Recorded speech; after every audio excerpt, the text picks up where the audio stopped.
2024 সালের 5 আগস্ট হলো বাংলাদেশের ইতিহাসে ছাত্র জনতার এক অভূতপূর্ব ও ঐতিহাসিক জুলাই গণঅভ্যুত্থান দিবস।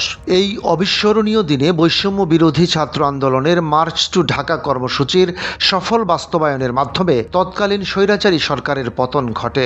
দীর্ঘ 15 বছরের কর্তৃত্ববাদী শাসনের অবসান ঘটিয়ে তৎকালীন প্রধানমন্ত্রী শেখ হাসিনা পদত্যাগ করে সামরিক হেলিকপ্টারে ভারতে চলে যান। এর আগে 3 আগস্ট কেন্দ্রীয় শহীদ মিনার থেকে শেখ হাসিনা এবং তার সমগ্র মন্ত্রিপরিষদের পদত্যাগের এক দফা দাবি ঘোষণা করা হয়েছিল।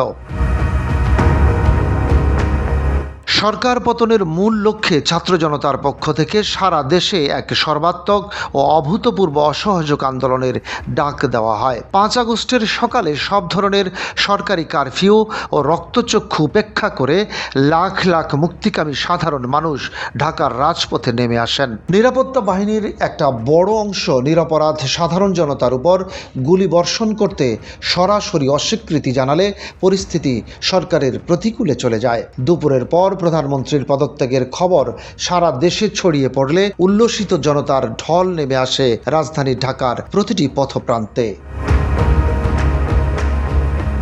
আনন্দে উদ্বেলিত বিজয়ী জনতা প্রধানমন্ত্রীর সরকারি বাসভবন, গণভবন এবং জাতীয় সংসদ ভবনে প্রবেশ করে ঐতিহাসিক উল্লাসে মেতে ওঠে। দেশের উদ্ভূত পরিস্থিতি বিবেচনা করে সেনাপ্রধান জেনারেল ওয়াকারুজ্জামান রাজনৈতিক দলগুলোর সাথে জরুরি বৈঠকে মিলিত হন। আলোচনা শেষে তিনি জাতির উদ্দেশ্যে দেওয়া ভাষণে দেশে একটি শান্তি শৃঙ্খলা রক্ষাকারী অন্তর্বর্তীকালীন সরকার গঠনের ঐতিহাসিক সিদ্ধান্ত জানান। পরবর্তীতে নোবেলজয়ী অর্থনীতিবিদ ডক্টর মোহাম্মদ ইউনূসকে প্রধান উপদেষ্টা নিযুক্ত করে দেশে এক নতুন অন্তর্বর্তীকালীন সরকার গঠন করা হয়।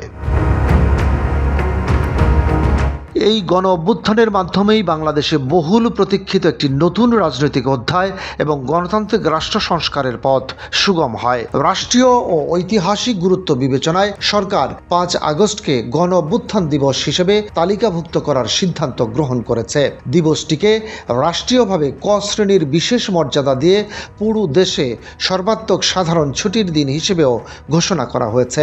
বাঙালি জাতির স্বাধীনতা ও স্বৈরাচার বিরোধী সংগ্রামের ইতিহাসে এই দিনটি চিরকাল এক সোনালী অক্ষরে স্মরণীয় হয়ে থাকবে। ডেস্ক রিপোর্ট, বাংলাবাজার পত্রিকা।